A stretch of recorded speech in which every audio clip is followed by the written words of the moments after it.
Mainit-init na balita, bagyo na ang binabantayang low pressure area sa Philippine Sea. Tinawag po yung Tropical Depression Krising na nasa Bicol area na. Namataan niya ng pag-asa, bagyong Krising 780 kilometers silangan ng Virac, Catanduanes, kaninang alas 8 ng umaga. Taglay nito ang lakas ng hangin na aabot sa 45 kilometers per hour at napakatuloy nitong kumikilos pakanluran sa bilis na 35 kilometers per hour. Ayon sa pag-asa, may tsansa pang lumakas ang bagyong Krising habang nasa dagat. Sa inisyal na datos, posibleng tumbukin ng bagyo ang Northern Luzon. Tumutok lang po dito sa balitang hali para sa unang Tropical Cyclone Bulletin ng pag-asa, kaugnay ng bagyong Krising. Mainit-init na balita, sinuspinde ng Land Transportation Office ang lisensya ng isang TNVS driver na sa pilitang pinababa at tinangka umanong saksakin ng isa sa kanyang pasahero. Huwag ka magsasalita ng gonggong. Ano kayong... Ano? Parang ano? Alam mo problema ba? Oh? May problema ba? Kuya! Sa video, maririnig ang hindi pagkakaunawaan ng mga pasahero at ang driver kaugnay sa napin na lokasyon hanggang sa mangyari ang insidente. 70 araw ang ipinataw na suspensyon sa lisensya ng driver. Ayon kay Transportation Secretary Vince Dizon, tugon yan sa utos ng Pangulo na siguraduhing ligtas ang mga pasahero sa pagsakay nila sa pampublikong transportasyon. Ipinatawag na din ng LTO ang driver, rehistradong may-ari ng sasakyan at ang TNVS company kung saan nagtatrabaho ang driver para magpaliwanag sa insidente. Sinusubukan pa ng GMA Integrated News na hingan ng pahayag ang TNVS company at driver. Good news naman para sa mga persons with disability na suki ng LRT2. May libreng sakay sa tren ang mga PWD na pasahero simula po bukas, July 17 hanggang July 23. Mula yan alas 7 hanggang alas 9 ng umaga at alas 5 ng hapon hanggang alas 7 ng gabi. Para makapag-avail ng libreng sakay, ipakita lamang po ang inyong PWD ID sa ticket booth o station personnel. Ayon sa pamunuan ng LRT2, bahagi po yan ng pagdiriwang ng National Disability Rights Week 2025. Samantala, hindi na po umabot ng buhay sa ospital ang isang tauhan ng MMDA matapos pagsasaksakin sa Tondo, Maynila. Ang suspect, kababata raw niya na dati na niya umanong kaaway. Balitang hatid ni Jomer Apresto, exclusive. Pasado alas 3 ng hapon nitong linggo, bigla na lang bumulagta ang lalaking yan sa bahagi ng SONA sa Tondo, Maynila. Ang lalaki, pinagsasaksak ng kanyang kababata. Kinilala ang 55 anyos na biktima na si Rosauro Suba na nakatalaga sa demolition team ng MMDA. Bago ang insidente, makikita sa CCTV ng kabilang barangay na isang lalaking may hawak na bote ang lumapit at tila kinompronta ang biktima. Maya-maya, naglabas ng balisong ang lalaki at 2 beses inundayan ng saksak si Suba. Sa anggulong ito, kita na naitulak pa ng biktima ang suspect pero agad siyang nakarecover at sunod-sunod na pinagsasaksak ang biktima. Natumba si Suba pero agad ding nakatayo. Kita naman ang suspect na dinampot pa ang nalaglag na cellphone ng biktima. Makalipas ang ilang segundo, tuluyan ng bumulagta ang biktima. Rumesponde ang kabilang barangay. Pinagtulungan namang dalhin sa ospital ng kanyang mga kaanak ang biktima, hindi na siya umabot ng buhay. Ayon sa Barangay 48, nakainom ang biktima at bibili lang sana sa tindahan nang mangyari ang insidente. Nung nakainom na ito, bumibili ng siomay. Kinukuha yung siomay, hilaw pa ho yata. Sabi yung nung may tindahan, mamaya na. Ngayon lumapit yung levy. Ikaw kanina ka pa makulit eh, yun. Kaya nga na, tapos yung bumunot ng 29. Bata pa lang daw talaga magkaaway na yung mga yan. Sabi naman ng Barangay 49 kung saan residente ang suspect, hawak na ng mga otoridad si alias Neby, nabanggit din ng barangay na halos kalalaya lang ng suspect.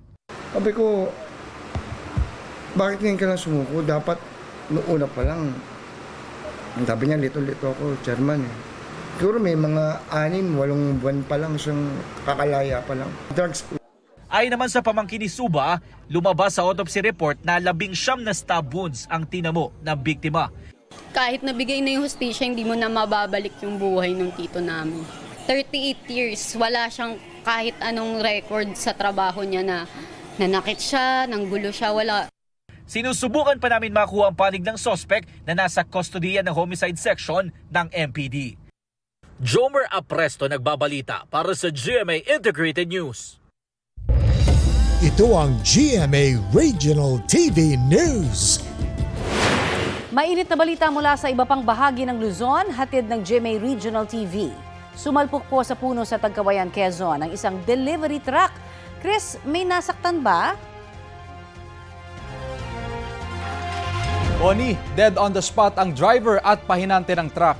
Ayon sa pulisya, galing Maynila ang delivery truck na may kargang mga detergent soap para dalhin sa Bicol. Nawalan umano ng kontrol ang driver sa manibela ng truck sa pababang bahagi ng Quirino Highway. Bukod sa puno, may natamaan ding isang tindahan. Nawasak ang harapan at kaliwang bahagi ng truck. Patuloy ang investigasyon sa insidente. Sugatan naman ng isang residente sa sunog sa isang bahay sa Bacara, Ilocos Norte. Ayon sa nasunugan, nakahiga na sila para matulog nang mapansin ang apoy sa kanilang bubungan. Lumabas sa investigasyon na mabilis na kumalat ang apoy dahil gawa sa light materials ang bahay. Inaalam pa ang sanhi ng apoy at halaga ng pinsala.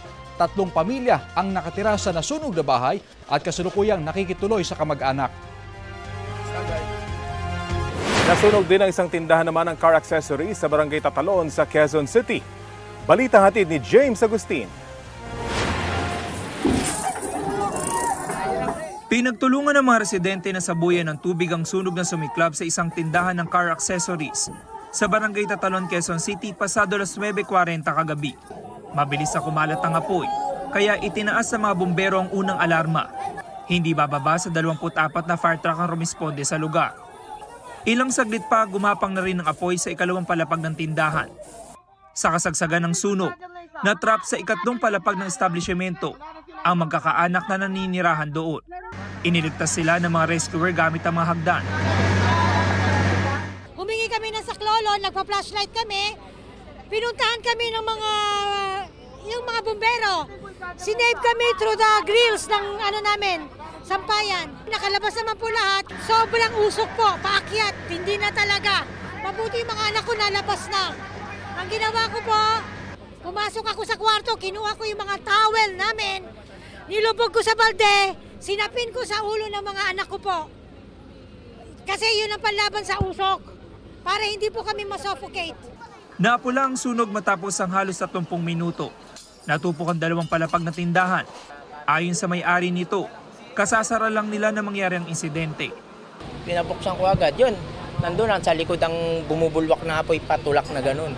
Inabol namin lahat ng fire extinguisher, wala na, no choice na.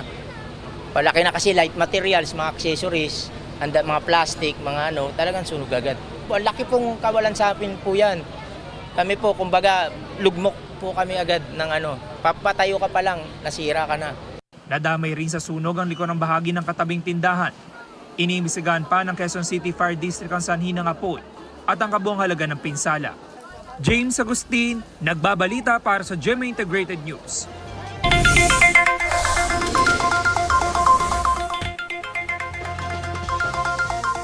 Ibinaba na ng Department of Agriculture sa 43 pesos kada kilo ang maximum suggested retail price sa imported na bigas simula po ngayong araw. Para yan sa 5% broken rice na imported. Ayon sa DA, stable na ang presyo ng bigas sa global market kaya binabaan na ang MSRP. Ang ilang nagtitinda ng imported na bigas sa Pasig Mega Market, handa raw sumunod sa MSRP. Ang presyo ng ibang klase ng imported rice hindi nalalayo sa MSRP. 37 hanggang 63 pesos naman ang kada kilo ng lokal na bigas sa Pasig Mega Market, depende sa klase. Sa latest monitoring ng DA sa iba pang pamilihan sa Metro Manila as of July 14, 33 hanggang 65 pesos kada kilo ang imported na bigas, depende sa klase. 35 hanggang 64 pesos kada kilo naman ang local na bigas, depende rin sa klase.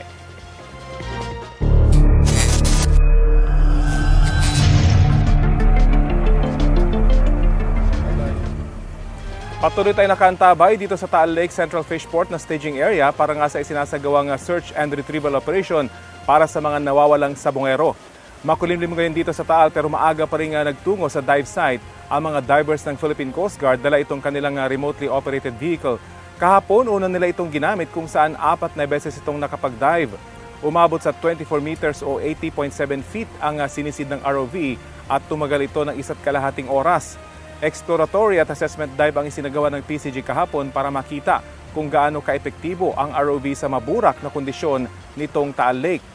Sa ngayon, inaantabayan na natin kung ilalabas ng PCG ang kuha ng kanilang ROV para makita kung epektibo ito sa paghahanap sa mga nawawalang sabongero. Samantala kanina, nagtungo rin sa dive site ang ilang kawani ng Criminal Investigation and Detection Group ng PNP. Wala pa tayong impormasyon kung ano ang eksaktong pake nila pero posibleng bahagi ito ng kanilang isinasagawang investigasyon ukol sa mga nawawalang sabongero. Nauna nang nakipag-usap ang mga kaanak ng mga nawawalang sabongero sa CIDG sa Camp Crame at nangako ang ahensya na tututukan nila ang kaso. Samantala, aminado ang forensic group ng pulisya na naging mahaba o magiging mahaba ang proseso ng pagsusuri sa mga butong nakuha dito sa Taal Lake. Kabilang daw sa hamon nila ang pagkababad ng mga buto sa lawa na may sulfur o asupre. Pinatutuyo na raw ang mga buto. Palagay ng forensic group, isa sa mga nakuha ay galing sa pelvic o balakang ng tao. Base raw yan sa itsura at struktura ng buto na may habang 8 pulgada. Posible rin umano na sa iisang tao lang ang 70 buto na itinurnover sa Camp Crame o 70 buto na itinurnover sa Camp Crame. May ilang bahagi pa raw kasing nakita na buo pa sa isang skeletal frame gaya sa sacral at lumbar bones. Oras na makuha ang DNA, iko-crossmatch ito sa sample na nakuha mula sa ilang kaanak ng missing sabongeros. Mas mura na ang babayarang pamasahe ng mga senior citizen at persons with disability sa ilang tren sa Metro Manila simula po ngayong araw. Kaya naman hingi na tayo ng detalye sa ulat on the spot ni Ivan Mayrina. Ivan? Connie, kasunod ng inilunsad na 50% discount sa pamasahe sa MRT 1 at 2 at MRT 3 para sa mga estudyante, parehong diskwento rin ang inanunsyo ngayon ni Pangulong Bongbong Marcos para sa mga senior citizen at PWD. Isang talumpati sa MRT 3 Santolan Station ngayong umaga, sinabi ng Pangulo na dahil sa kanilang limitadong kita ay kailangan ng alalay ng mga senior citizen at PWD kaya sila binibigyan ng discount. Ikinatuwa naman ng mga nakausap nating senior ang programa dahil malaking tipid dito para sa kanila na mailalaan sa iba pang mga gastusin. Ang pinagsama-samang diskwento sa mga estudyante, senior at PWD malaking subsidiya mula sa pamahalaan. Walang naibigay na datos ang DOTR kung magkano ang cost nito sa gobyerno. Pero ayon kay Transportation Secretary Vince Dizon, maliit ito kung kukumpara sa malaking benepisyo para sa sektor ng lipunan na pinaka-nangangailangan. Dagdag pa ni Dizon, pinag-aaralan na rin ang pagbibigay diskwento hindi lang sa mga tren kundi maging sa iba pang mode ng transportasyon. Samantala ko, kasabay ng anunsyo nito, dumarga na sa kauna-unahang pagkakataon ng mga diamond trains na nabili ng pamahalaan noong pang 2014. Sa kabuang 48 na bagon na mula sa China, bumiyahe na ngayong araw ang 3 at patuloy na inaayos sa iba pa para magamit at makadagdag sa kapasidad ng MRT. Karagdagang 1,000 pasahero raw ang dagdag sa kapasidad ng 3 bagong bagon na ito. Samantala, kasunod naman ito, ininspeksyon ng Pangulo ang usad ng Metro Manila Subway Project sa bahagi ng Camp Aguinaldo sa Quezon City. Ipinagmalaki ng Pangulo ang maayos na pag-uusad daw ng isa sa pinakamalaking infrastruktura sa bansa sa tulong ng pamahalaan ng Japan na magpapabilis ng biyahe mula Valenzuela papuntang airport sa 40 minuto sa halip ng karaniwang 2 oras o higit pa. At yan ang latest mula sa Malacanang. Ivan Mayrina. Balik sa iyo, Connie. Maraming salamat, Ivan Mayrina.